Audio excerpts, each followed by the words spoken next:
Bahagi 1. Ang bawat umaga ay nagsisimula sa parehong paraan. Ang matalas na tinig ni Lola Carmen na tumatagos sa manipis na dingding ng aming kubo. Maya, bumangon ka na dyan. Kailangan mo nang maghugas ng mga pinggan. Pero hindi iyon ang totoo. Alam kong hindi talaga tungkol sa mga pinggan ang lahat ng... Nakatayo ako sa harap ng malaking salamin na nakasabit sa pader. Tinitingnan ang aking sarili. 16 na taon na ako, pero sa mga mata ni Lola Carmen, parang hindi ako kailanman maging sapat na normal. Ang aking mga mata ay medyo mabilog kaysa sa iba.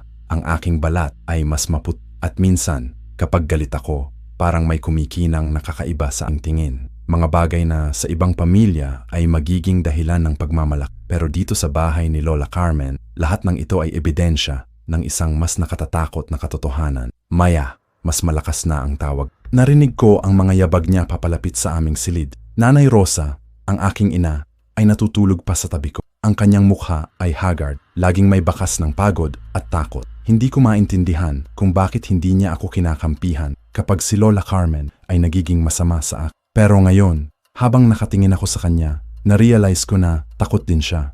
Takot sa sarili niyang anak. Binuksan ni Lola Carmen ang pinto ng walang katok. Ang kanyang matandang mukha ay nakakunot. Ang mga mata ay nakatingin sa akin na parang nakakakita ng demonyo. Gising na pala, sabi niya. Ang boses ay puno ng suspetsa. May namatay na namang manok kagabi, yung puting manok ni Aling Bebeth. Nakita mo ba kung sino ang gumawa? Umiling ako ng mabilis. Hindi po, Lola. Natutulog po ako buong gabi. Tumaas ang kilay niya. Natutulog? O lumabas ka para maghanap ng pagkain? Ang paraan ng pagsasalita niya sa salitang pagkain ay nakakaginhawa. Hindi niya sinasabi, pero alam naming lahat kung ano ang ibig niyang sabihin. Natutulog po talaga ako, Lola. Ulit ko. Pero sa loob ko, may bahagyang duda. Minsan kasi, nagigising ako sa umaga at hindi ko maalala ang mga panaginip ko. Minsan, lasa ko pa rin sa bibig ko ang metallic na lasa na hindi ko maipaliwanag. Lumabas si Lola Carmen at bumalik pagkatapos ng ilang minuto. Sa kanyang mga kamay ay may hawak na malaking bowl na puno ng asin. Lumabas ka, tus niya. Kailangan nating suriin kung may kasalanan ka talaga. Ginising ni Nanay Rosa ang sarili at tumayo. Carmen, tama na. Bata pa si Maya. Hindi niya kaya ang walang makakakita kung hindi mo susubukan. Putol ni Lola Carmen. Kung wala siyang tinatago, hindi siya matatakot sa asin. Alam ko na ang drill. Ginawa na namin ito dati-rati. Lumabas kami sa likod ng bahay, sa maliit na bakuran kung saan nagtatanim si Lola Carmen ng mga gulay. Doon ay may bilog na gawa sa asin na palaging nandoon. Parang permanenteng altar para sa mga ritual na ito. Umupo ako sa gitna ng bilog. Ang asin ay malamig sa aking mga balat. At sa simula, wala akong nararamdamang kakaiba. Pero habang tumatagal, parang may kumukulong init sa loob ng aking dibdib. Hindi ko alam kung dahil sa takot o dahil sa iba pa. Manatili ka dyan hanggang sa makakasiguro akong wala kang ginawang masama, sabi ni Lola Carmen. Tapos ay umalis siya. Iniwan akong mag-isa sa loob ng bilog ng asin. Nakaupo ako doon ng ilang oras. Ang araw ay tumataas na at ang init ay nagiging hindi ka panipaniwala. Ang aking mga tuhod ay nananakit at ang asin ay nagiging sticky dahil sa aking pawis. Pero ang pinakamasama ay ang mga tingin ng mga kapitbahay na naglalakad-lakad sa harap ng bakuran. Nakikita ko sila na tumitingin sa akin, nagbubulungan at tumutungo sa iba pang direksyon kapag nakakakita ako sa kanila. Si Aling Bebeth ay dumaan, ang babae na may namatay na manok. Tumigil siya sa harap ng bakod at tinitigan ako ng matagal. Maya, tawag niya sa akin. Ang boses niya ay hindi galit pero may kakaibang lamig. Po? Sagot ko. Nakita mo ba kung sino ang pumatay sa manok ko? Umiling ako. Hindi po, Aling Bebeth. Natutulog po ako buong gabi. Tumango siya ng mabagal. Sige. Pero Maya, kung may alam ka, sabihin mo sa akin ha. Hindi ako galit. Gusto ko lang malaman ang totoo. Pagkatapos niyang umalis, mas lalo akong naging malungkot. Bakit ang lahat ay nag-aakala na ako ang may gawa ng mga bagay na ito? Bakit hindi nila ako pinaniwalaan na walang alam ako? Bandang tanghali, bumalik si Lola Carmen. May dala siyang tubig at tinapay. Kumain ka, sabi niya. Pero hindi niya ako hinayaang tumayo sa bilog. Kinain ko ang tinapay habang nakaupo pa rin sa asin at ang tubig ay masarap sa aking lalamunan na tuyo na. Lola, sabi ko, bakit po kayo natatakot sa akin? Tumigil siya sa pag-aayos ng mga halaman. Hindi siya tumingin sa akin. Hindi ako natatakot sa iyo, Maya. Natatakot ako sa kung ano ka. Pero ano po ba ako? Tumingin siya sa akin ngayon At sa kanyang mga mata ay nakita ko ang isang emosyon na hindi ko naintindihan. Anak ka ng tatay mo na si Eduardo. Pero si Eduardo, may mga lihim siya na hindi niya sinabi sa amin bago siya namatay. Ang pangalan ng aking tatay ay hindi madalas na binabanggit sa bahay. Namatay siya noong bata pa ako at ang mga kwento tungkol sa kanya ay laging may kasamang malaking katahimikan pagkatapos. Alam ko lang na umalis siya ng isang gabi at hindi na bumalik. Sinabi nila na nagka-aksidente siya pero minsan narinig ko si Nanay Rosa na umiiyak sa gabi at nagsasabing sana hindi ko sinabi sa kanya. Ano pong lihim? Tanong ko. Hindi siya sumagot. Sa halip, kumuha siya ng mas maraming asin at dinagdag sa bilog sa paligid ko. Manatili ka diyan. Babalik ako mamaya. Naiwan akong mag-isa ulit. Ang tanghaling tapat ay mas mainit pa kaysa sa umaga at nagsisimula ng manginginig ang aking mga kamay dahil sa pagod at gutom. Pero may iba pa akong nararamdaman. Isang kakaibang sensasyon na parang may gumagalaw sa loob ng aking tiyan. Hindi gutom, pero isang uri ng uhaw na hindi ko maipaliwanag. Sa ganoong oras ay dumating si Carlo, ang aking pinakamatalik na kaibigan mula noong bata pa kami. Siya lang ang hindi natatakot sa akin sa buong barangay. Maya, tawag niya mula sa labas ng bakod. Ano nangyayari dyan? Carlo, wag mong lapitan, sagot ko. Baka magalit si Lola Carmen. Pero pumasok na siya sa bakuran. Si Carlo ay matangkad para sa kanyang edad, medyo payat pero malakas. Ang kanyang mga mata ay laging puno ng mabuting intensyon at sa tuwing nakikita ko siya, parang nagiging mas madali ang lahat. Ilang oras ka na diyan? Tanong niya. Nakaupo sa tabi ng bilog pero hindi pumapasok. Simula ng umaga, sagot ko. May namatay na namang hayop kagabi. Si Lola Carmen ay nag-aakala na ako ang gumawa. Tumango si Carlo. Narinig ko. Pero Maya, alam mo namang hindi ka gumawa niyan, diba? Tiningan ko siya sa mga mata. Carlo, minsan hindi ko maalala ang mga panaginip ko. Minsan nagigising ako at parang may kakaibang lasa sa bibig ko. Nagtaka si Carlo. Anong ibig mong sabihin? Hindi ko alam, sagot ko. Basta, may mga oras na parang hindi ako sigurado kung ano ang totoo at kung ano ang panaginip. Kumuha si Carlo ng stick at gumuhit sa lupa. Maya, kung totoo man na may kakaiba sa iyo, hindi ibig sabihin na masama ka. Maraming tao sa mundo na may mga kakayahan na hindi naintindihan ng iba. Hindi kayo lahat ay demonyo. Pero bago pa ako makasagot, narinig namin ang mga yabag ni Lola Carmen na pabalik. Tumayo si Carlo ng mabilis. Aalis na ako. Pero Maya, tandaan mo, hindi ka nag-iisa sa lahat ng ito. Pagkaalis ni Carlo, bumalik si Lola Carmen na may kasamang isang matandang babae na hindi ko kilala. Ang babae ay may mga kakaibang alahas sa leeg at mga tattoo sa mga braso. Ito si Manang Dolor, sabi ni Lola Carmen. Siya ang magsasabi sa amin kung ano ka talaga. Lumapit si Manang Dolor sa bilog at tumingin sa akin ng malapitan. Ang kanyang mga mata ay matutulis at parang nakikita niya ang mga bagay na hindi nakikita ng iba. Kumuha siya ng isang maliit na bote mula sa kanyang bag at bumukas nito. Amoy na amoy ko ang bawang at iba pang mga halaman. Ipahid mo ito sa noo mo, sabi niya. Inabot sa akin ang bote. Ginawa ko ang sinabi niya. Ang liquid ay malamig sa aking balat, pero pagkatapos ng ilang segundo, nagsimula itong masunog. Hindi masunog na parang apoy, pero isang uri ng init na galing sa loob. Nagtinginan sina Lola Carmen at Manang Dolor. May lahi nga, sabi ni Manang Dolor, pero hindi pa fully awakened. May nagtitago sa kanya. Anong nagtitago? Tanong ni Lola Carmen. Lumapit pa si Manang Dolor at hinawakan ang aking kamay.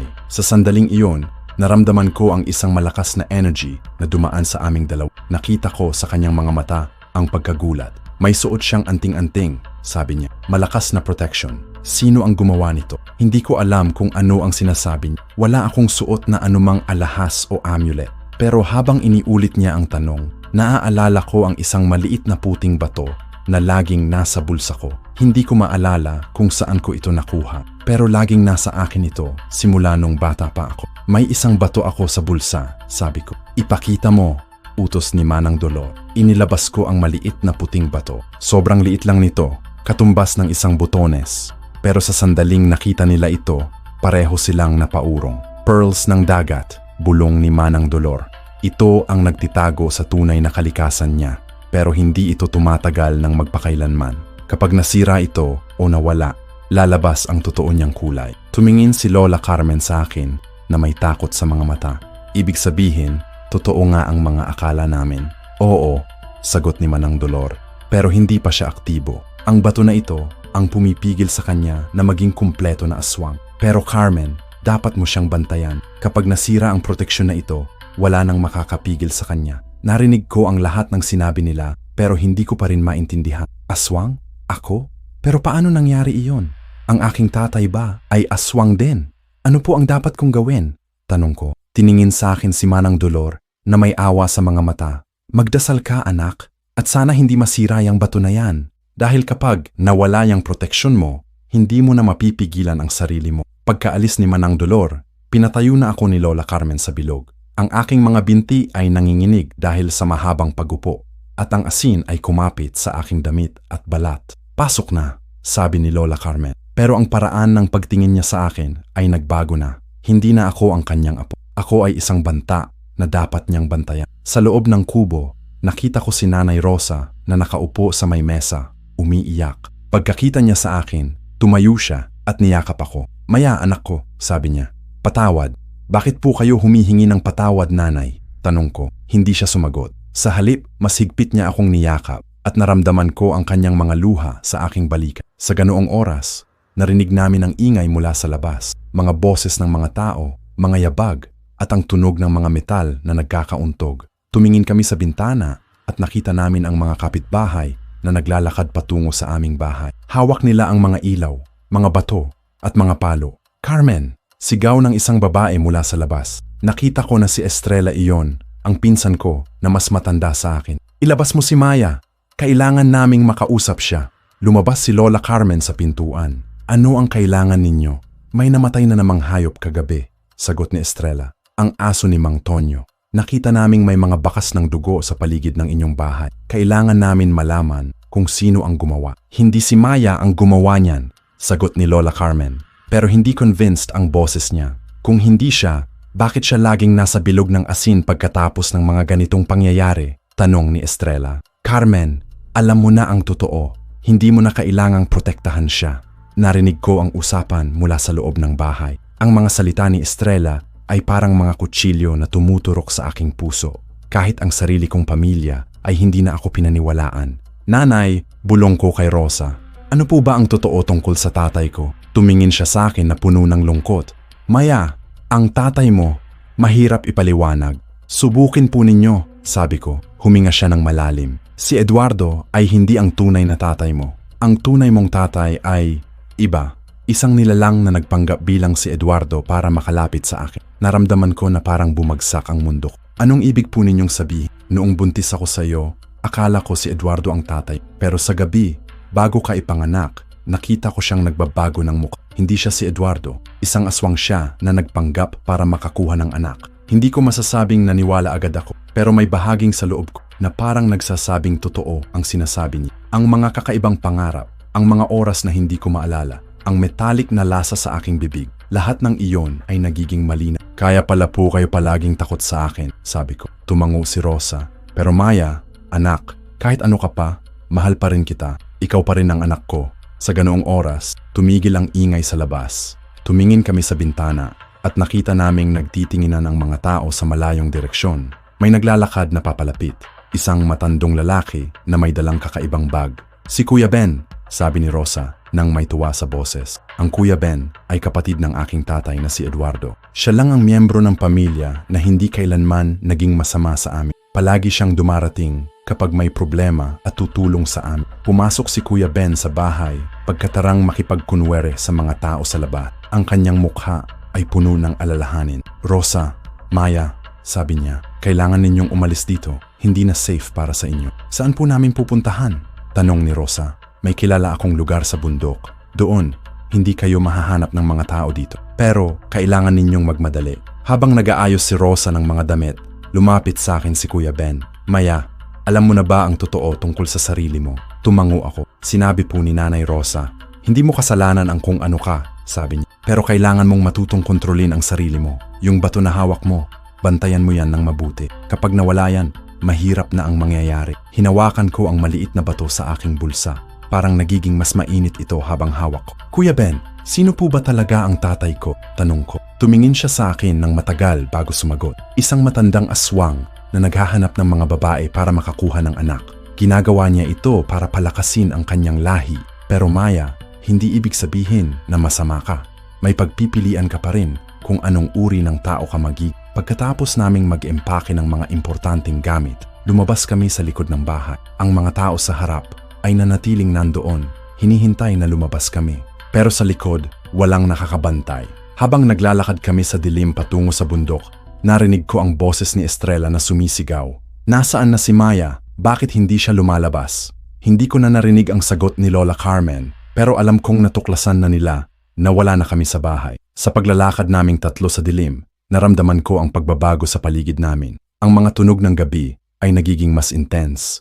Ang huni ng mga ibon, ang unggol ng mga hayop, at ang hangin sa mga dahon. Pero may isa pang tunog na narinig ko na hindi normal. Parang may sumunod sa amin. Kuya Ben, bulong ko. May nakakasunod sa atin. Tumigil siya at nakinig. Pagkatapos ng ilang segundo, tumango siya. Oo, pero hindi pa tayo safe na tumakbo.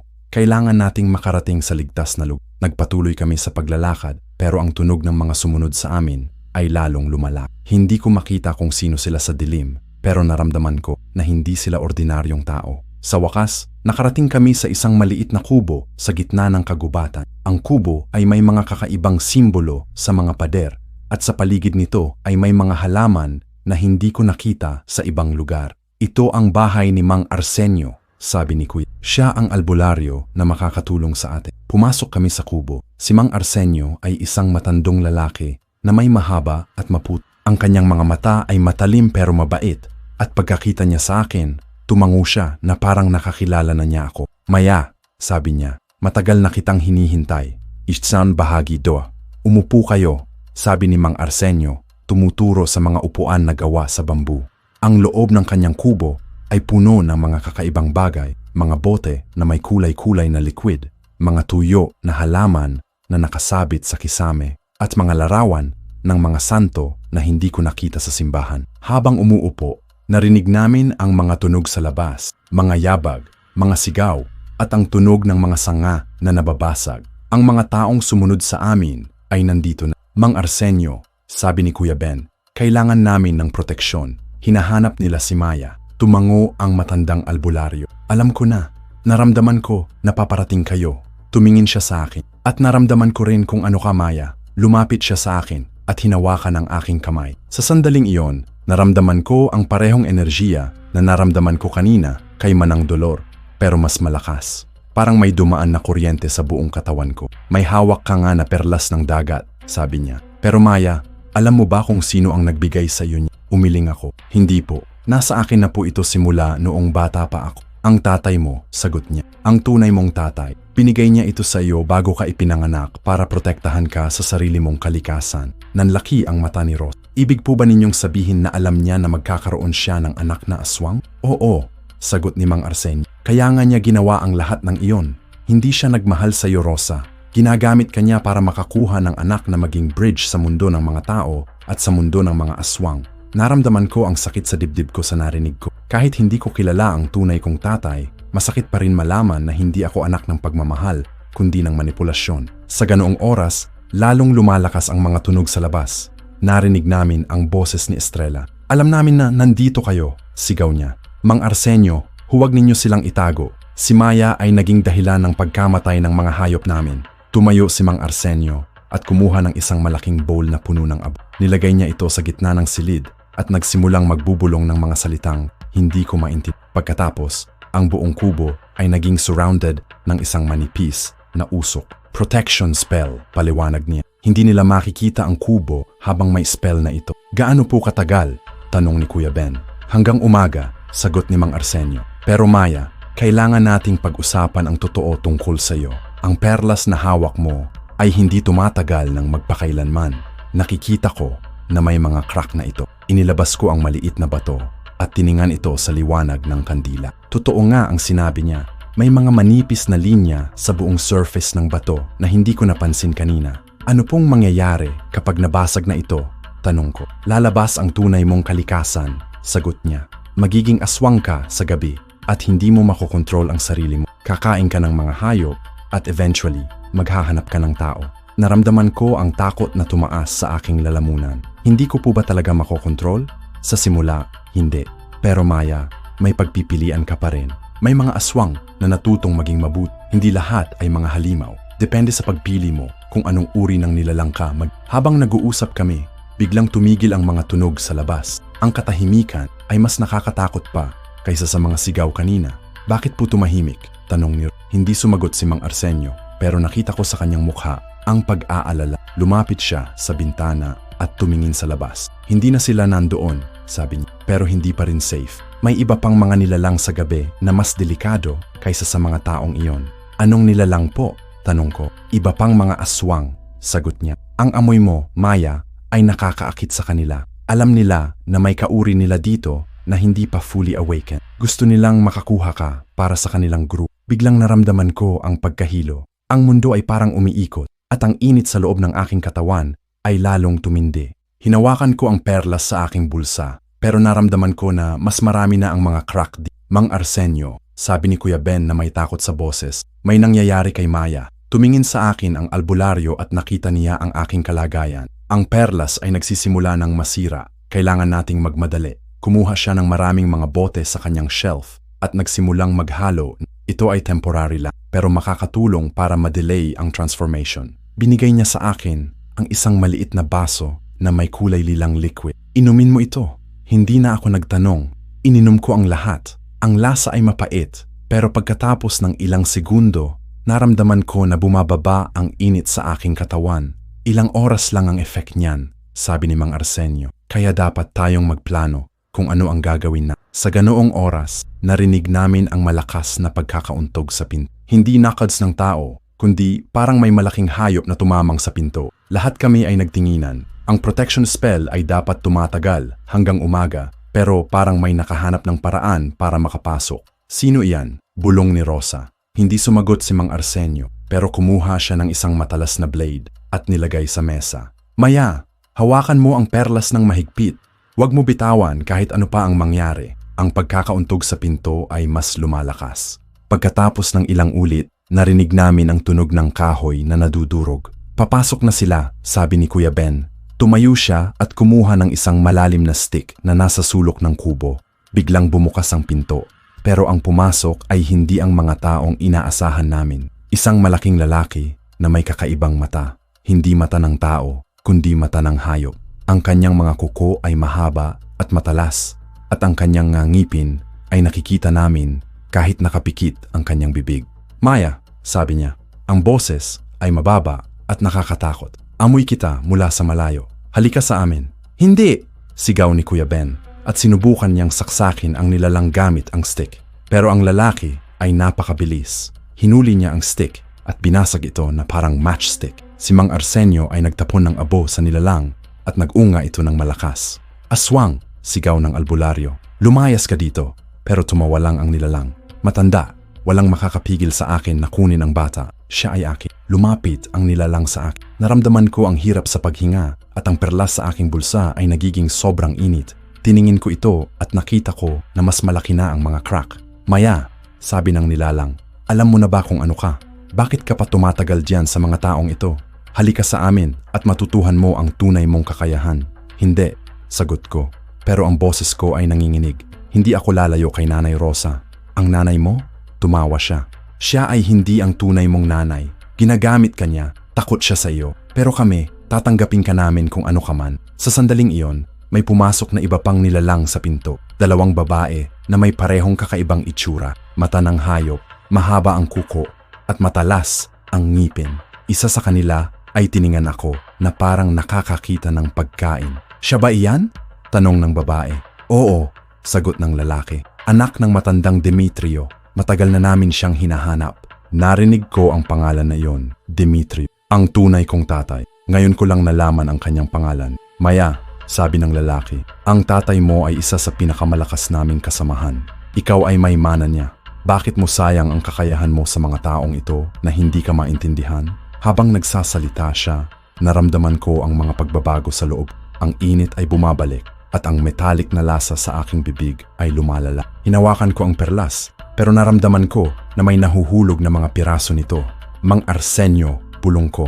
Nadudurog na ang perlas. Nakita ni Mang Arsenio ang sitwasyon. Kumuha siya ng isang malaking crucifix at itinapat sa mga aswang. Sa pangalan ng Diyos, umalis kayo dito. Tumawa lang ang mga nilalang. Matanda, walang bisa ang mga gamit mo sa amin. Mas mataas kami sa inyo. Pero sa ganong oras, narinig namin ang mga yabag sa labas. Maraming tao na paparating. Ang mga boses ay pamilyar, sina Estrella at ang iba pang mga kapitbahay. Nandito sila, sigaw ni Estrella. Nakita namin ang mga kakaibang nilalang na pumasok sa kubo. Ang mga aswang ay nagtinginan. Hindi nila inaasahan na dadating ang mga tao. Kailangan nating umalis, sabi ng babae. Maraming tao ang paparating. Hindi, sagot ng lalaki. Kukunin natin ang bata ngayon. Lumapit siya sa akin, pero biglang tumayo si Kuya Ben sa harap ko. Hindi mo siya matatakot. Hinampas ng aswang si Kuya Ben at natumba siya sa sahig. Nakita ko ang dugo sa kanyang ulo. Kuya Ben, sigaw ko, at sa galit ko, naramdaman ko ang malaking pagbabago sa loob ko. Ang perlas sa aking bulsa ay tuluyang nabasag. Sa sandaling iyon, parang may sumabog na malaking init sa loob ng aking katawan. Ang aking paningin ay naging mas malinaw. Ang aking pang-amoy ay naging mas sensitive. At naramdaman ko ang lakas na hindi ko kailanman naranasan. Tumingin ako sa mga aswang at sa pagkakakita nila sa akin, nakita ko ang pagkagulat sa kanilang mga mata. Nagsisimula na ang transformation, sabi ng lalaki. Maya, sumama ka na sa amin. Wala ka ng choice. Pero hindi ako sumagot. Sa halip, tiningin ko si Kuya Ben na nakahiga sa sahig. Ang dugo sa kanyang ulo ay amoy na amoy ko. At sa kakaibang paraan, naramdaman ko ang pag-asam na tikman ito. Pero hindi. Hindi ko hahayaang mangyari. Hindi ako sasama sa inyo, sabi ko. Ang boses ko ay mas malakas ngayon. Pero hindi rin ako hahayaang masaktan ninyo ang mga taong mahalaga sa akin. Tumawa ang lalaki. Anong magagawa mo? Hindi mo pa alam kung paano gamitin ang inyong kakayahan. Pero sa ganoong oras, pumasok na sa kubo ang mga tao mula sa barangay. Si Estrella ang unang pumasok, hawak ang isang matalas na itak. Pagkakita niya sa mga aswang, napatili siya. Mga halimaw, sigaw niya.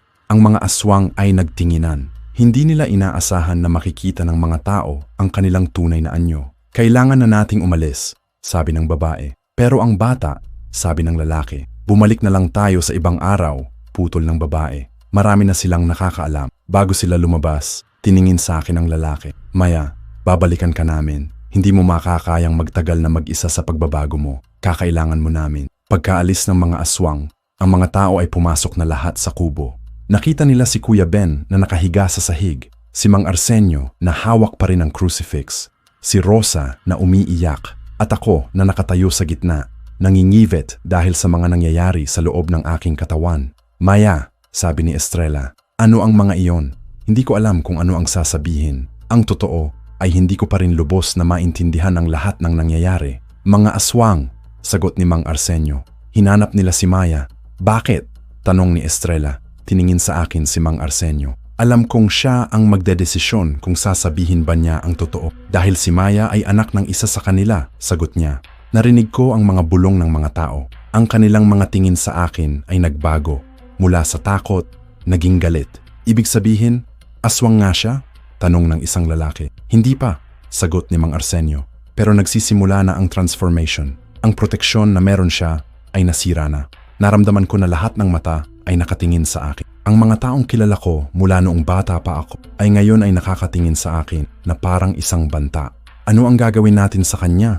Tanong ni Estrella. Si Rosa ay tumayo at lumapit sa akin. Siya ay anak ko. Hindi ninyo siya sasaktan. Rosa, sabi ni Estrella, kung aswang siya, delikado siya sa lahat ng amin. Hindi pa siya aswang, sigaw ni Rosa. Mang Arsenio, may paraan pa ba para mapigilan ito? Tiningin sa akin si Mang Arsenio ng matagal. Meron, pero hindi madali. At kailangan ng malaking sakripisyo. Anong sakripisyo? Tanong ko. Kailangan nating hanapin ang isa sa mga pinakamatandang aswang at kunin ang kanyang dugo. Ang dugo ng matandang aswang ay makakapag-reverse ng transformation. Pero para makuha ito, kailangan nating pumatay sa kanya. Nagtinginan ang lahat ng mga tao. Ang ideya ng pagharap sa matandang aswang ay nakakatarot. Sino ang pinakamatandang aswang sa lugar na ito? Tanong ng isang lalaki. Si Demetrio, sagot ni Mang Arsenio. Ang tatay ni Maya. Naramdaman ko ang malaking pagkakauntog sa aking dibdib. Ang solusyon sa aking problema ay ang pagpatay sa sarili kong tatay na hindi ko man lang nakilala. Pero saan namin siya mahahanap? Tanong ni Estrella. Sa bundok, sa pinakamataas na bahagi. sagot ni Mang Arsenio. Doon siya nakatira kasama ng kanyang mga kasamahan. Habang nag-uusap sila, naramdaman ko ang mga pagbabago sa loob ko na lalong lumalala. Ang aking mga mata ay nagiging mas sensitive sa liwanag, ang aking pandinig ay mas matukis, at ang anim sa akin na umaw para sa karne ay lumalakas. Mang Arsenio, bulong ko, hindi ko po makokontrol ang sarili ko ng matagal pa. Tiningin niya ako at nakita niya ang mga pagbabago sa aking mukha. Maya, kailangan mo nang pumili. O sasama ka sa mga aswang na iyon at maging tulad nila, o lalaaban tayo para sa inyong kaluluwa. At tiningin ko sina Rosa, Kuya Ben, na nakahiga pa rin sa sahig, at ang mga taong kilala ko mula noong bata pa ako. Kahit takot sila sa akin, ito pa rin ang mundo na gusto kong protektahan. Lalaaban ako, sabi ko. Pero hindi ko kaya na mag-isa. Tumayo si Estrella. Hindi ka mag-isa, tutulong kami sa iyo. Nagtaka ako. Kanina lang ay galit siya sa akin. Ngayon ay nag-aalok ng tulong. Bakit po kayo tutulong? Tanong ko. Dahil nakita ko ang mga aswang na iyon, sagot niya. At nakita ko kung paano mo pinrotektahan si Kuya Ben. Kahit may pagbabago na sayo, hindi mo pa rin kami sinaktan. Iyon ang nagpatunay sa akin na hindi katulad nila. Naramdaman ko ang malaking tuwa sa dibdib ko. Sa wakas, may mga taong naniniwala sa akin. Pero Maya, sabi ni Mang Arsenio, ang misyon na ito ay napakadelikado. Maraming aswang sa bundok.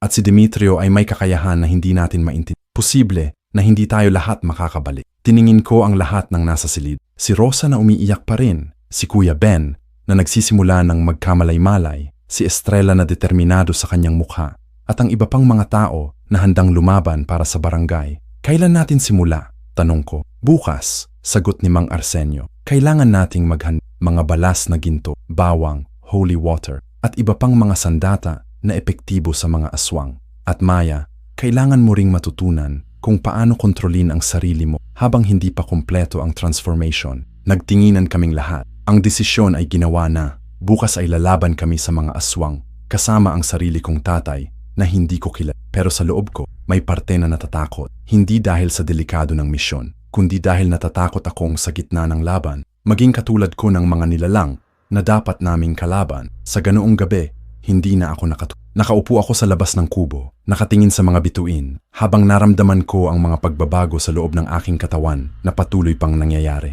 At sa dilim ng gabi, narinig ko ang malayo na ungol ng mga aswang sa bundok. Parang tinatawag nila ako nang aakit para sumama sa kanila. Pero hindi ako sasama, lalaaban ako, kahit laban pa ito sa sarili kong kalikasan. Bahagi 3. Ang umaga ay dumating na parang hindi ako nakaupo pa rin ako sa labas ng kubo ni Mang Arsenio, nakatingin sa sikat ng araw na unti-unting tumatago sa mga puno. Ang aking katawan ay nananakit at ang bawat kilos ko ay parang may kasamang electric shock na dumadaan sa mga ugat. Maya, tawag ni Rosa mula sa loob ng kubo. Halika na, kumain ka. Pumasok ako sa kubo at nakita ko na gumaling na si Kuya Ben. May bendahe sa kanyang ulo pero nakangiti na siya sa akin. Kumusta ka na, Maya? Tanong niya. Okay lang po, sagot ko. Pero alam naming lahat na hindi totoo iyon. Ang aking mga mata ay mas sensitive ngayon sa liwanag, kaya nakasquint ako palagi. Ang aking pang-amoy ay sobrang sensitive na naamoy ko ang bawat bagay sa loob ng kubo. Ang amoy ng mga halaman, ng kandila, ng pawis ng mga tao, at higit sa lahat, ang amoy ng dugo mula sa sugat ni Kuya Ben. Si Mang Arsenio ay may inihain sa akin na kanin at ulam, pero pagkatingin ko sa pagkain, naramdaman ko ang pagkakasuya. Hindi ito ang gusto ng katawan ko. May iba akong gustong kainin. Something raw, something alive. Hindi mo ba kakainin? Tanong ni Rosa. Nakita niya na hindi ako gumagalaw. Hindi po ako gutom, sagot ko. Pero ang totoo ay gutom ako. Gutom sa isang uri ng pagkain na hindi dapat kong gustuhin. Nakita ni Mang Arsenio ang sitwasyon ko. Maya, kailangan mong kumain. Kailangan mo ng lakas para sa misyon ngayong gabi. Pero hindi ko po gusto ang pagkain na ito, sabi ko. Alam ko, sagot niya.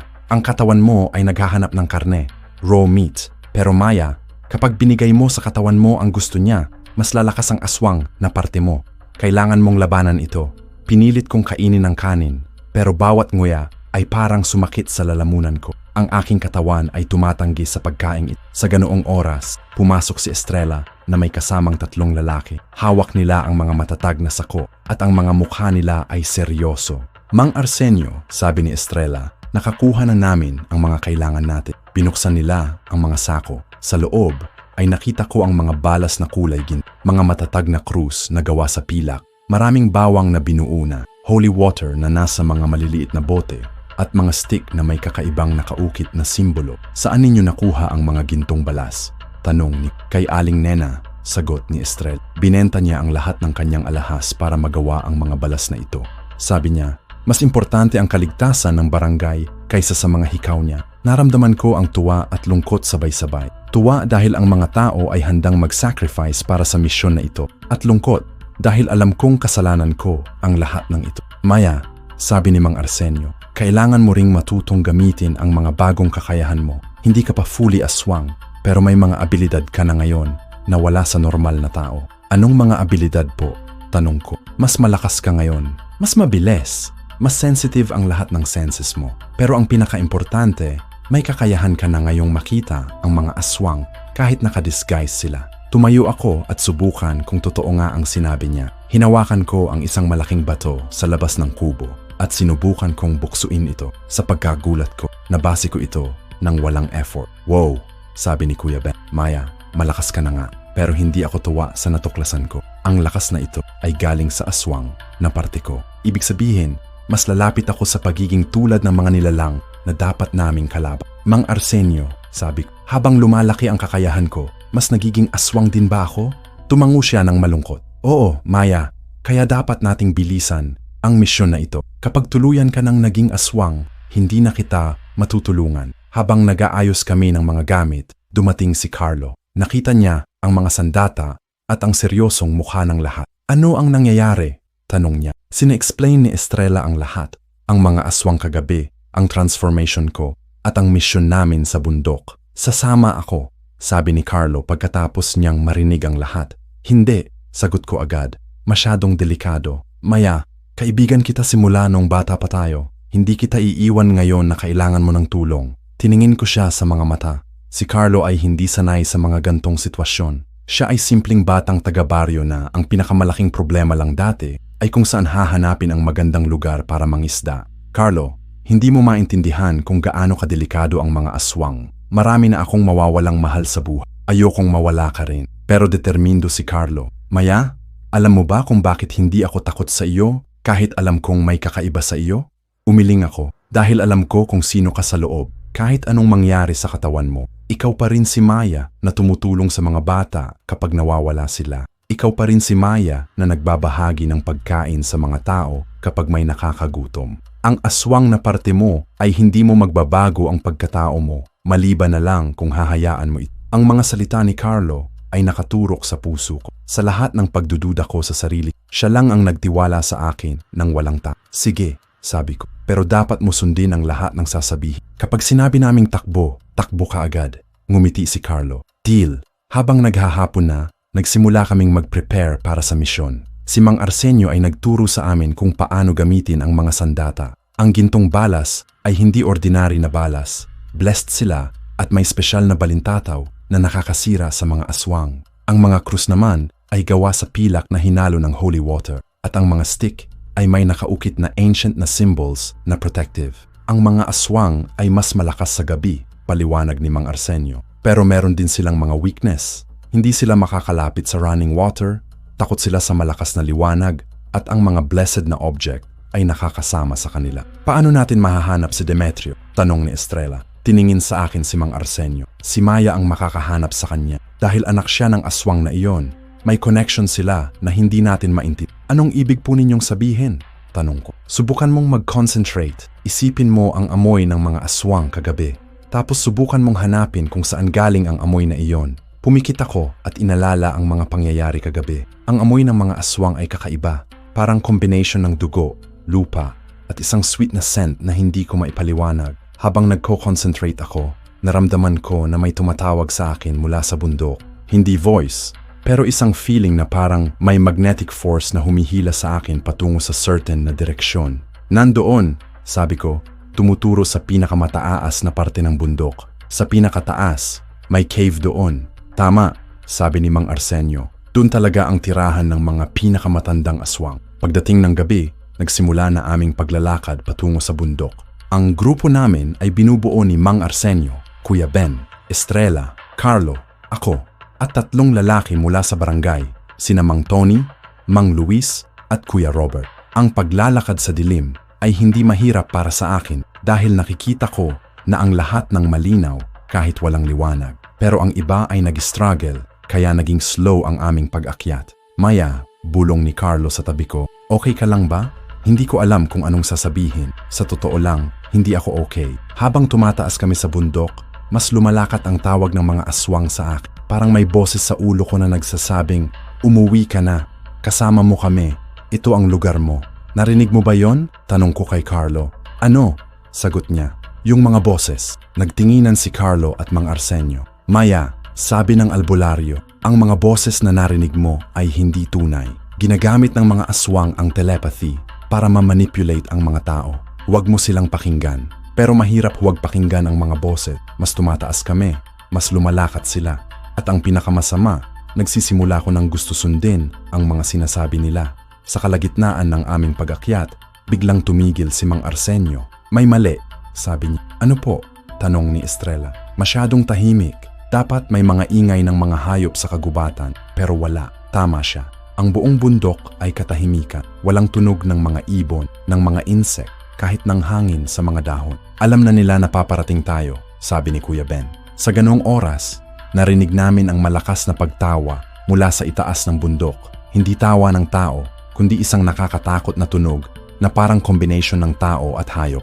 Mga dalaw, sabi ng boses mula sa dilim. Matagal na namin kayong hinihintay. Mula sa mga puno ay lumabas ang mga aswang. Hindi lang 3 tulad ng nakita namin kagabi, kundi 10 o higit pa. Ang kanilang mga mata ay nagniningning sa dilim at ang kanilang mga hugis ay parang hindi tao. Saan si Maya? Tanong ng isang aswang na mukhang leader nila. Lumakad ako sa harap ng grupo. Nandito ako. Nakita ko sa kanilang mga mata ang pagkakagulat. Ang transformation ko ay mas lumago pa mula kagabi. Ang aking mga mata ay naging katulad ng sa kanila at ang aking mga kuko ay naging mas mahaba. Maya, sabi ng leader, ikaw ay aming kauri na. Bakit ka nakikipagsama sa mga mortal na ito? Hindi ako kauri ninyo, sagot ko. Oo, may dugo ako ng aswang, pero hindi ibig sabihin na magiging tulad ninyo ako. Tumawa ang leader. Maya, tingnan mo ang sarili mo. Nakikita mo ba ang mga pagbabago? Wala ka ng choice. Aswang ka na. Tiningin ko ang aking mga kamay. Totoo nga ang sinabi niya. Ang aking mga kuko ay mahaba na at sa reflection sa tubig sa malapit, nakita ko na ang aking mga mata ay naging katulad ng sa kanila. Pero sa ganoong sandali, naaalala ko ang mga salita ni Carlo kanina. Hindi ang itsura ang nagde-determine kung sino ako, kundi ang mga pagpili ko. Kahit anong mangyari sa aking katawan, sabi ko sa leader, hindi ako magiging tulad ninyo. Hindi ako sasaktan ang mga taong walang kasalanan. Talaga? Tanong ng leader na may ngiti sa mukha. Ang mga hayop na pinatay mo sa nakaraang mga gabi. Nanlaki ang Hindi ako pumatay ng mga hayop. Hindi mo ba naaalala? Tanong niya. Ang mga gabi na hindi mo na maalala ang mga panaginip mo. Ang metallic na lasa sa inyong bibig pagkagising. Maya, ikaw ang pumatay sa mga hayop na iyon. Ang aswang na parte mo ay lumabas na habang natutulog ka. Naramdaman ko na parang bumagsak ang mundo ko. Kung totoo ang sinasabi niya, ibig sabihin, guilty ako sa lahat ng mga akusasyon sa akin. Hindi totoo, sabi ni Carlo. Maya, huwag mo siyang paniwalaan. Nandito lang siya para ma-manipulate ka. Pero ang leader ay nagpatuloy. Carlo, hindi ba ikaw ang nakatambay pa sa bahay ni Maya noong gabing namatay ang aso ni Mang Tonyo? Hindi mo ba napansin na lumabas siya sa kanyang silid ng hating gabi? Tumahimik si Carlo. Tiningin niya ako na may pag-aalalang sa mata. Carlo, sabi ko, totoo ba? Umiling si Carlo. Maya, oo, nakita kitang lumabas. Pero hindi ako pumangalabas sa iyo dahil akala ko magbabanyo ka lang. Hindi ko naisip na naramdaman ko ang malaking sakit sa dibdib ko. Kung totoo nga ang lahat ng sinasabi ng aswang leader, ibig sabihin ako nga ang dahilan ng lahat ng mga namatay na hayop. Ako ang dahilan kung bakit galit ang lahat ng tao sa akin. Maya, sabi ni Mang Arsenio, kahit totoo man na ginawa mo yon, hindi mo sinasadya. Hindi mo kontrolin ang sarili mo. Hindi iyon ikaw, kundi ang aswang na parte mo. Pero ginawa ko pa rin, sabi ko. Naramdaman ko ang luha sa aking mga mata. Ako pa rin ang pumatay sa mga hayop na iyon. Oo, sabi ng leader. At gagawin mo pa ulit. Mas malaki pa ang mga mapapatay mo. Eventually, hindi na hayop ang target mo, kundi mga tao. Maya, bakit pa kayo nilalaban ang sarili mo? Sumama ka na sa amin. Turuan ka namin kung paano gamitin ang kapangyarihan mo ng tama. Tiningin ko ang mga kasama ko. Si Rosa na umiiyak, si Carlo na disappointed, si Kuya Ben na galit, si Estrella na takot. at si Mang Arsenio na puno ng awa ang mukha. Maya, sabi ni Rosa, anak, kahit ano pa ang ginawa mo, mahal pa rin kita. Pero dapat nating tapusin ito, hindi para makaganti, kundi para maligtas ka sa sarili mo. Tumingin ako sa leader ng mga aswang. Saan si Demetrio? Ngumiti ang leader. Gusto mo siyang makita, ang tatay mo na hindi mo man lang nakilala. Oo, sagot ko. Gusto ko siyang makita. Nandun siya sa pinakataas ng bundok, sa cave. Pero Maya, alam mo ba kung bakit niya ginawa ang lahat ng iyon sa nanay mo? Bakit? Tanong ko. Hindi dahil mahal niya si Rosa. Ginawa niya iyon dahil nakita niya sa future na magkakaroon siya ng anak na magiging bridge sa dalawang mundo. Mundo ng mga aswang at mundo ng mga tao. Ikaw ang magiging leader ng mga aswang sa susunod na henerasyon. Hindi totoo, sabi ko. Totoo, sagot ng leader. Kaya ka niloloko ng mga taong ito, Maya. Pinapapatay nila si Demetrio hindi para maligtas ka, kundi dahil takot sila sa kapangyarihan mo. Takot silang maging mas malakas ka pa sa kanila. Tiningin ko si Mang Arsenio at ang iba. Sa kanilang mga mata, nakita ko ang takot. Hindi takot sa mga aswang, kundi takot sa akin. Sa ganoong sandali, naramdaman ko ang malaking galit sa dibdib. Ang mga taong pinagkakatiwalaan ko ay may tinatago sa akin. Ang mga taong inakala kong tumutulong sa akin ay may sariling agenda. Ang galit na iyon ay naging trigger. Naramdaman ko ang malaking pagbabago sa buong katawan ko. Ang aking mga mata ay mas nangingislap. Ang aking mga kuko ay mas tumutal. At ang aking lakas ay mas naaaki. Maya, sabi ni Carlo, nakita niya ang pagbabago sa akin. Huwag mong hayaang kontrolin ka ng galit. Pero huli na. Ang transformation ay nangyayari at sa gitna ng lahat ng iyo, naramdaman ko ang isang malaking realization. Hindi ako kailangang pumili kung sasama ba ako sa mga aswang o sa mga tao. Ang kailangan ko ay pamaraan para kontrolin ang sarili ko at gawin ng tama kahit mahirap. Tumingin ako sa leader ng mga aswang. Sige, dalhin ninyo ako kay Demetrio. Pero ang mga kasama ko ay hindi ninyo sasaktan. Tumawa ang leader. Deal. Pero Maya, pagdating namin kay Demetrio, dapat ikaw na ang kumausap sa kanya. Ikaw na ang magdedesisyong ano ang gagawin. Tumango ako. Hindi ko pa alam kung anong mangyayari sa susunod. Pero alam ko na ang pagkakataong ito ay hindi lamang para makilala ang aking tunay na, kundi para matutunan kung ano talaga ang aking papel sa lahat ng... Nagsimula kaming mag-akyat patungo sa pinakataas ng bundok. Mga aswang sa harap at likod namin at kaming mga tao sa gitna. Ang tensyon ay sobrang taas at alam ng lahat na sa susunod na mga oras, magbabago ang lahat. Shakas Bahagi 4. Ang cave sa pinakataas ng bundok ay mas malaki kaysa sa inakala ko. Sa loob nito, nakita ko ang mga stalactites na bumababa mula sa kisame at ang mga crystalline na formations na nagniningning sa liwanag ng mga torches. Pero ang pinaka nakakagult ay ang amoy, isang matinde na combination ng dugo, decay, at isang kakaibang sweet scent na parang flowers na nabulok na. Sa pinakamalalim na parte ng cave, nakaupo sa isang makeshift na trono na gawa sa mga buto at bato ay nakita si Demetrio, ang aking tunay na tatay. Hindi siya ang inaasahan. Sa halip na isang halimaw na mukha, siya ay mukhang normal na tao, matangkad, payat, may mahaba at maputing buhok at mga mata ng kulay abo na parang nakikita niya lahat ng mga bagay na hindi nakikita ng iba. Pero sa sandaling tumingin siya sa akin, naramdaman ko ang power na galing sa kanya. Isang energy na nakakabigat at nakakaitakot. Maya, sabi niya, at ang boses niya ay mababa pero nakaabot sa buong cave. Anak ko, hindi ko alam kung ano ang dapat kong maramdaman. Galit? Curiosity? Takot? Sa halip, naramdaman ko lang ang isang malaking emptiness sa dibdib ko. Ikaw ang tatay ko, sabi ko. Hindi tanong, statement. Oo, sagot niya. Tumayo siya sa kanyang trono at lumapit sa amin. Ang mga aswang na kasama namin ay yumuko sa kanya. Pero ang mga tao sa likod ko ay nanatiling nakatayo, hawak ang kanilang mga sandata. Bakit mo ginawa kay Rosa ang ginawa mo? Tanong ko. Tumigil si Demetrio sa harap ko. Sa malapit, nakita ko na ang kanyang mukha ay may mga marka na hindi normal. May mga faint na lines na parang mga ugat na kumikinang sa dilim. Dahil kailangan ko ng anak, sagot niya. Hindi simpleng anak, kundi isang anak na magiging bridge sa dalawang mundo. Ang mundo ng mga tao at ang mundo ng mga aswang. Ginagamit mo lang ako, sabi ko. Umiling siya. Hindi, Maya. Minahal kita bago ka pa man ipanganak. Alam ko na maging sino ka man, ikaw ang magiging pinakamahalagang tao sa buhay ko. Ang narinig ko ang hikbi ni Rosa sa likod ko. Tiningin ko siya at nakita ko sa kanyang mga mata ang lungkot at galit na pinagsama. At si Rosa? Tanong ko. Ginamit mo lang siya? Nagtagal si Demetrio bago sumagot. Sa simula, oo. Pero habang tumatagal ang aming pagsasama, natuto akong mahalin siya. Kaya nga noong nalaman kong buntis siya, hindi ko siya iniwan agad. Nanatili ako hanggang malapit ka ng ipanganak. Tapos umalis ka na lang, sabi ni Rosa. Ang boses niya ay puno ng sakit. Iniwan mo ako na mag-alaga sa anak na hindi ko maintindihan. Tiningin si Demetrio kay Rosa. Rosa, alam mo ba kung bakit ako umalis? Dahil ayaw mo na sa amin, sagot ni Rosa. Hindi, sabi ni Demetrio. Umalis ako dahil nalaman ko na si Eduardo, ang asawa mo na tunay, ay nabuhay pa. Nalaman kong hindi ko kailangan magpanggap pa bilang siya. Nagtaka ang lahat namin. Si Kuya Ben ay nagsalita, pero patay na si Eduardo. Nakita namin ang bangkay niya. Ngumiti si Demetrio, isang ngiti na nakakatakot. Hindi iyon si Eduardo ang nakita ninyo. Iyon ay isang impostor na pinatay ko para protektahan ang aking lihim. Naramdaman ko na parang gumuguho ang mundo ko. Ibig sabihin, buhay pa si Eduardo?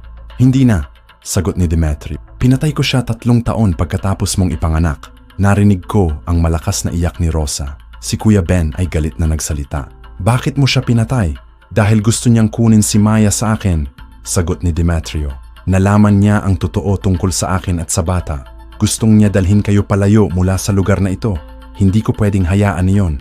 Ang katotohanan ay parang mga suntok na tumama sa akin. Ang tatay ko na si Eduardo, ang lalaking akala ko ay namatay sa aksidente, ay pinatay ng aking tunay na tatay na aswang. Kaya pala, bulong ni Kuya Ben. Kaya pala hindi namin mahahanap ang tunay na katawan ni Eduardo. Kaya pala ang bangkay na nahanap namin ay hindi kapareho sa kanya. Ben, sabi ni Dimitri, ikaw ang pinsan ni Eduardo. Naaalala mo ba noong huli mong nakausap si Eduardo bago siya namatay? Tumango si Kuya Ben na may lungkot sa mukha. Sabi niya, may mga natutuklasan siyang hindi niya maintindihan tungkol kay Rosa at kay Maya. Sabi niya, may kakaiba sa kanila na hindi niya ma-explain. Tama, sagot ni Demetrio. Natuklasan niya na may kasamang aswang si Rosa at na ang anak nila ay hindi niya anak. Kaya niya gustong dalhin kayo palayo. Pero hindi ko pwedeng hayaan na mawala si Maya. Tiningin ko si Demetrio sa mga mata. Kaya mo pinalit ang identity mo? Kaya mo ginawa lahat ng iyon? Para lang makuha ako?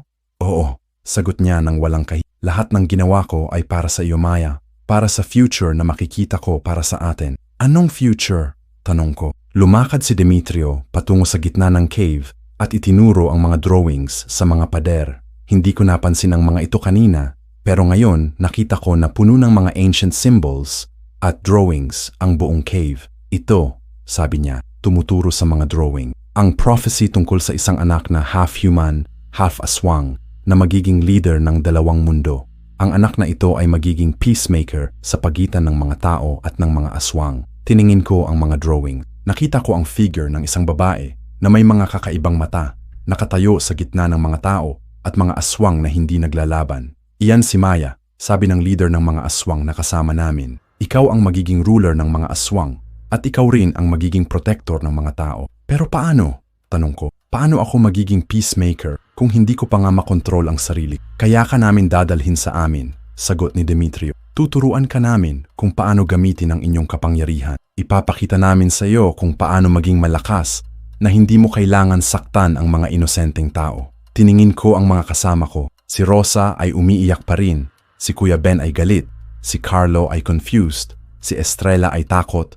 At si Mang Arsenio ay mukhang nag-iisip ng malaking plano. At kung ayaw ko? Tanong ko. Wala kang choice, sagot ni Dimitri. Maya, tingnan mo ang sarili mo. Nakikita mo ba ang mga nangyayari sa inyong katawan?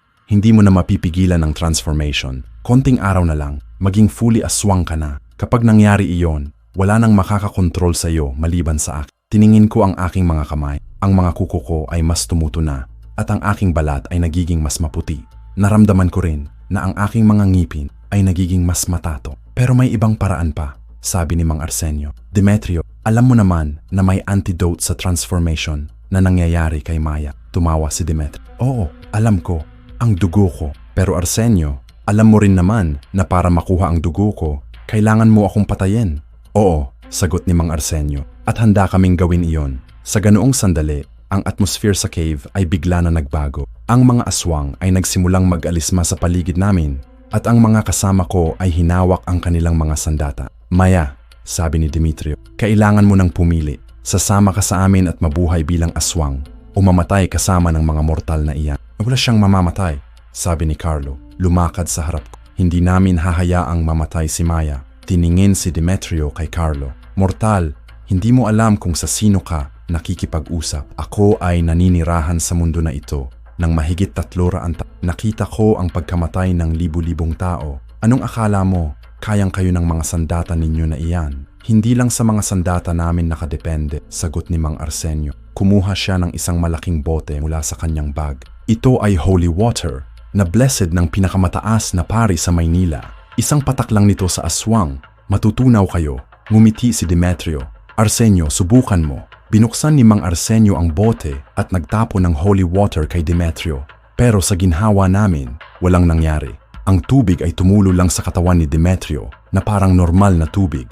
Imposible, bulong ni Mang Arsenio. Arsenio, sabi ni Demetrio, ako ay hindi ordinary na aswang. Ako ay isa sa mga unang aswang na naging alive sa mundo na ito. Ang mga gamot ninyo ay walang bisa sa akin. Naramdaman ko ang despair sa mga kasama ko. Kung ang holy water ay walang effect kay Demetrio, ano pa kaya ang mga iba naming sandata? Pero, sabi ni Demetrio, hindi ako narito para makipag-away. Narito ako para kunin ang anak ko.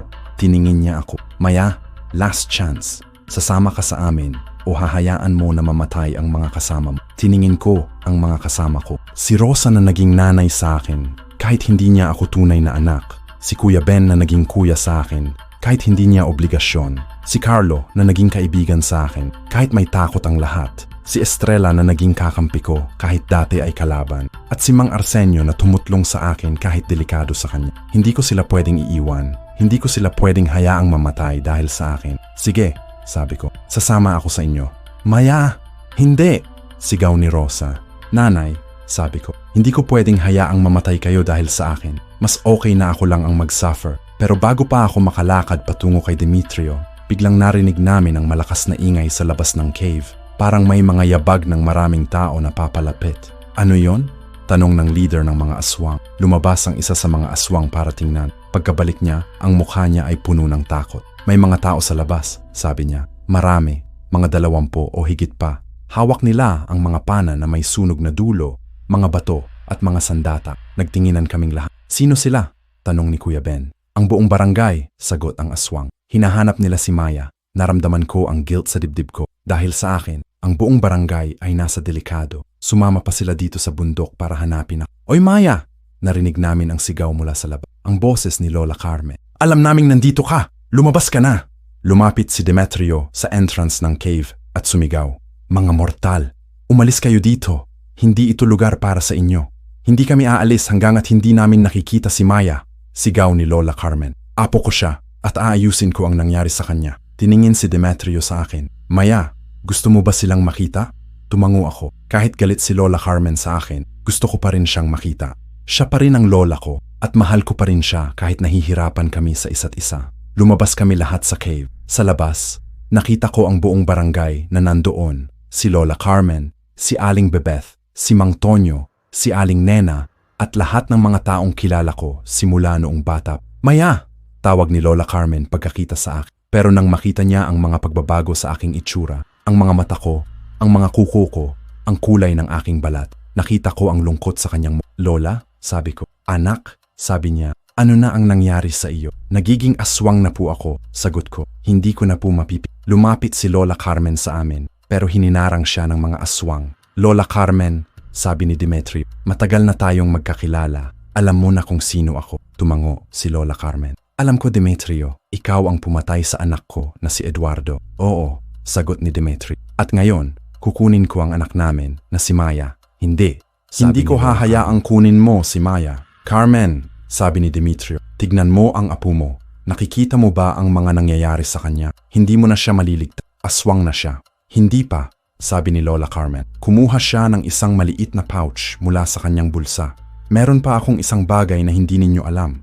Binuksan niya ang pouch. Sa loob ay may maliit na bato na katulad ng sa akin dati. Pero ang kulay nito ay gold. Ito ay ang original na perlas ng dagat, sabi ni Lola Carmen. Ito ang ginamit ni Demetrio para protektahan si Maya noong bata pa siya. Pero may isa pang kakayahan, ang perlas na ito, na hindi ninyo alam. Ano? Tanong ni Demetrio. Kapag ginamit ito ng tama, makakapag-reverse ito ng transformation. Hindi lang temporary, kundi permanent. Nagtaka si Dimitri. Impossible. Walang paraan para ma-reverse ang transformation na ito. Meron, sabi ni Lola Carmen. Pero kailangan ng malaking sakripisyo. Ang aswang na may pinakamalakas na connection kay Maya ay kailangan magbigay ng lahat ng kanyang power para ma-reverse ang transformation. Tiningin si Demetrio sa gold na perlas. Ibig sabihin, kailangan kong magbigay ng buhay ko? Oo, sagot ni Lola Carmen. Iyan ang tanging paraan para maligtas si Maya. Natahimik si Demetrio. Tiningin niya ako ng matagal. Sa kanyang mga mata, nakita ko ang internal struggle na nangyayari sa kanya. Demetrio, sabi ng leader ng mga aswang, huwag mo silang pakinggan. Maya ay magiging pinakamalakas na aswang sa mundo.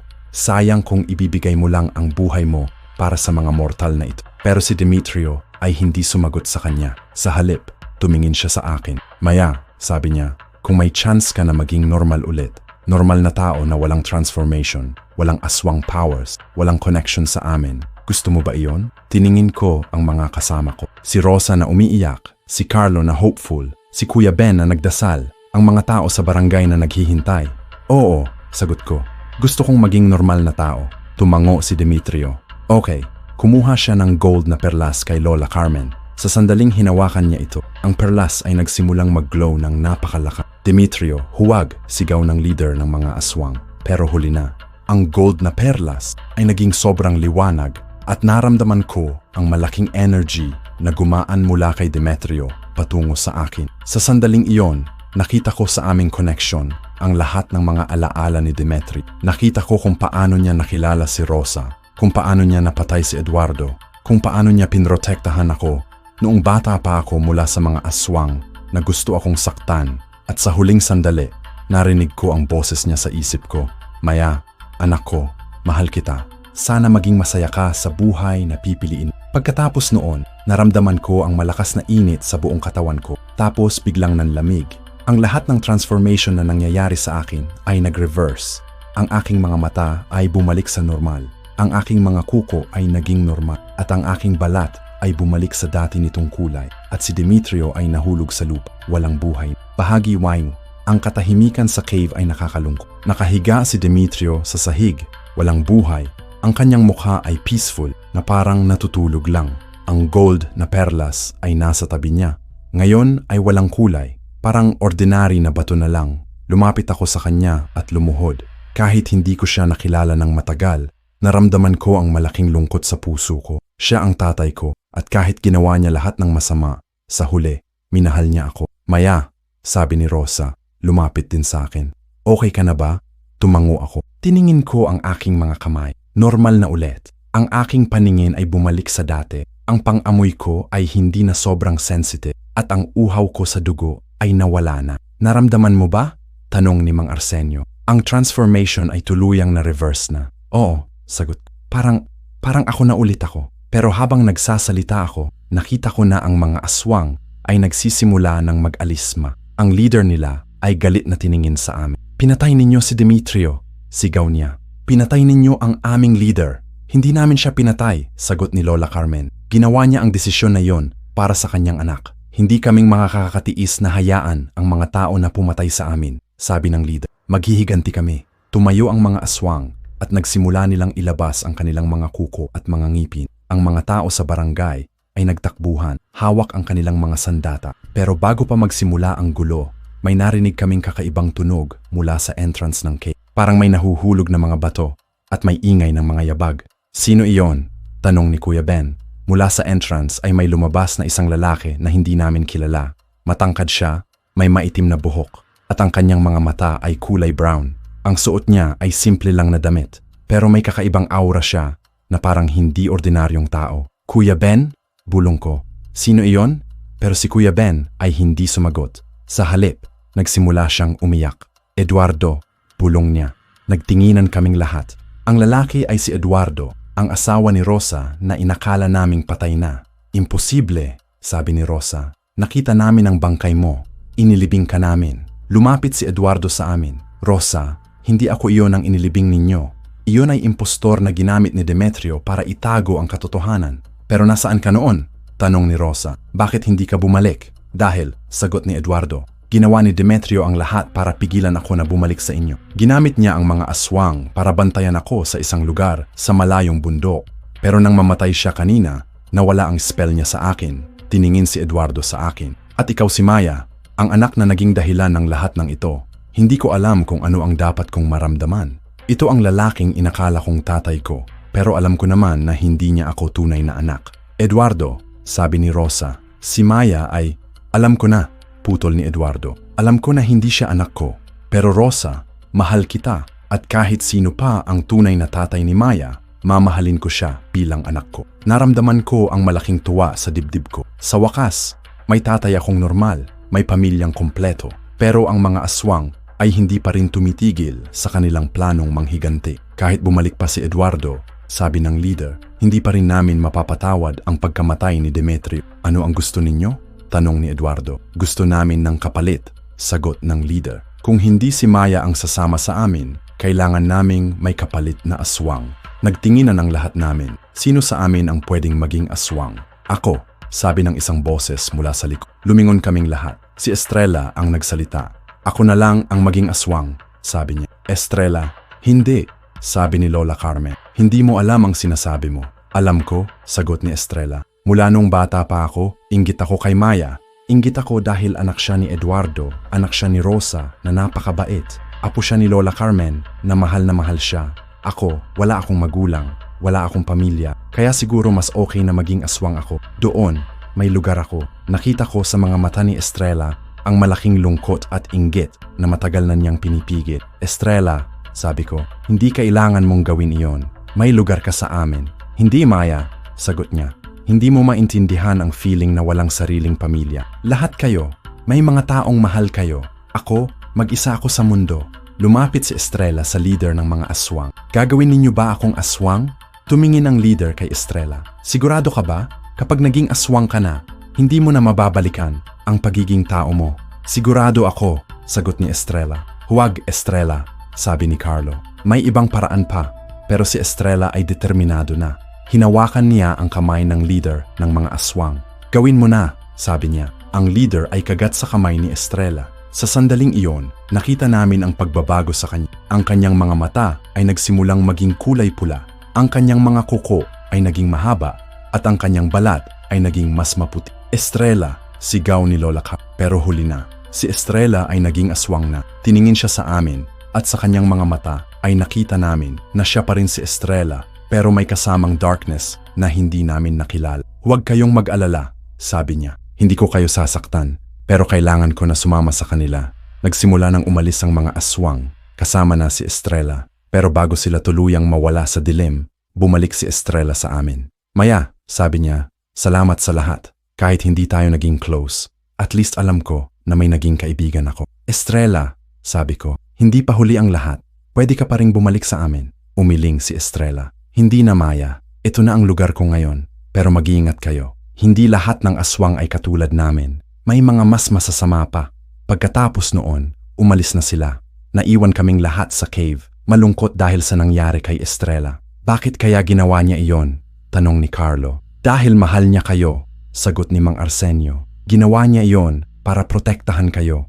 Nagsimula kaming magpakiya para umuwi sa barangay. Pero bago kami umalis, lumapit ako sa bangkay ni Demetrio. Salamat, pulong ko sa kanya. Salamat sa lahat. Habang naglalakad kami pababa ng bundok, nagsimula na ring mag-umag. Ang sikat ng araw ay unti-unting tumatagos sa mga puno at ang mga ibon ay nagsimula ng Maya, sabi ni Eduardo, lumalakad sa tabi ko. Gusto mo ba talagang maging normal na buhay mo? Oo, sagot ko. Gusto ko lang maging simple na tao na nakatira sa barangay kasama ang pamilya ko. Ngumiti si Eduardo. Okay. Pero Maya, alam mo ba na kahit nawala na ang aswang na parte mo, may mga kakayahan ka pa rin na hindi nawawala? Anong kakayahan? Tanong ko. Nakikita mo pa rin ang mga aswang kahit nakadisguise sila, sagot niya. Naramdaman mo pa rin kapag may danger at may kakayahan ka ring makipag-communicate sa mga aswang na hindi masama. Nagtaka ako. Paano ninyo nalaman iyon? Dahil nakita ko ang nangyari kanina, sagot ni Eduardo. Nakita ko kung paano mo nakausap si Demetrio, kung paano mo na-convince si Estrella na huwag gumawa ng masama sa inyo. May gift ka Maya na magiging mahalaga sa future. Nagtingin ako sa barangay namin sa layo. Nakita ko ang mga ilaw sa mga bahay. ang mga taong nagsisimula ng gumising at ang normal na buhay na nagpapatuloy. Ano po ang ibig ninyong sabihin? Tanong ko. Maya, sabi ni Mang Arsenio, lumapit sa amin. Ang namatay na si Demetrio ay hindi lang ordinaryong aswang. Siya ay leader ng mga aswang sa buong rehiyon na ito. Ngayon nawala na siya. Magkakaroon ng chaos sa mga aswang. Mag-aaway-away sila para sa poder. At ang ibig sabihin? Tanong ni Rosa. Ibig sabihin, mas delikado ang mga tao. Sagot ni Mang Arsenio. Kailangan ng isang tao na makakausap ang mga aswang para ma-maintain ang peace. At si Maya ang perfect para sa ganoong papel. Tumingin ako sa mga kasama ko. Ibig sabihin, hindi pa tapos ang lahat ng ito? Hindi pa, sagot ni Mang Arsenio. Pero Maya, hindi mo na kailangan mag-isa. May pamilya ka na ngayon, may mga kaibigan ka, at may kakayahan ka na makakatulong sa lahat ng tao at aswang. Pagkarating namin sa barangay, nakita namin na naghihintay ang lahat ng mga tao. Nandoon si Aling Bebeth, si Mang Tonyo, si Aling Nena, at lahat ng mga kilala namin. Maya, tawag ni Aling Bebeth. Okay ka na ba? Oo po, sagot ko. Normal na po ako ulit. Salamat sa Diyos, sabi ni Mang Tonyo. Akala namin mawawala ka na sa amin. Pero sa gitna ng celebration, may lumalapit sa aming grupo. Isang batang lalaki na may mga mata na kulay pula. Maya, sabi niya, kailangan ka namin. Nagtinginan kaming lahat. Isa na namang aswang. Ano ang kailangan ninyo? Tanong ko. May mga aswang na gumagawa ng masama sa kabilang barangay. Sagot. Pinapatay nila ang mga tao dahil wala ng leader na pumipigil sa kanila. Kailangan mo kaming tulungan, pigil sila. Tiningin ko sina Rosa, Eduardo, Carlo, at ang iba pang mga kasama ko. Sa kanilang mga mata ay nakita ko ang support na kailangan ko. Okay, sabi ko sa bata. Tutulungan ko kayo, pero hindi ako mag-isa. Kasama ko ang pamilya ko. Ngumiti ang bata. Salamat Maya. Alam namin na ikaw ang magiging bridge sa pagitan ng aming dalawang mundo. Habang naglalakad kami pabalik sa bahay, naisip ko na ang buhay ko ay hindi na magiging simple, pero okay lang. May pamilya na ako. Si Rosa na naging nanay sa akin, si Eduardo na naging tatay sa akin, si Kuya Ben na naging kuya sa akin, si Carlo na naging kaibigan sa akin, at si Lola Carmen na naging lola sa akin. At may misyon na rin ako, maging protector ng mga tao at peacekeeper sa mga aswang na hindi masama. Hindi ito ang buhay na inaasahan ko, pero ito ang buhay na ginusto ko. At sa wakas, masaya ako sa kung sino ako. Maya, sabi ni Carlo, naglalakad sa tabi ko. Hindi ka ba takot sa mga darating na challenge? Tiningin ko ang langit na nagsisimula ng magliwanag. Takot, sagot ko. Pero hindi naman ako mag-isa. Kasama ko kayo. At sa ganoong araw, nagsimula ang bagong kabanata ng aking buhay. Hindi bilang isang half-aswang na pinapatuloy ang transformation, kundi bilang isang normal na tao na may special na kakayahan na makakatulong sa lahat. Hindi perpekto ang lahat, pero sapat na. At sa huli, yun lang naman ang importante, na masaya ako sa mga taong mahal ko at na may ginagawa akong mabuti sa mundo. Ang araw na iyon ay nagsimula ng maraming adventure pa na darating. Pero sa ngayon, okay na sa akin na umuwi kasama ang pamilya ko at maghanda para sa mga challenges na dadating. Dahil alam ko na kahit ano pa ang mangyari, hindi ako mag-isa. At iyon ang pinakamahalaga sa lahat.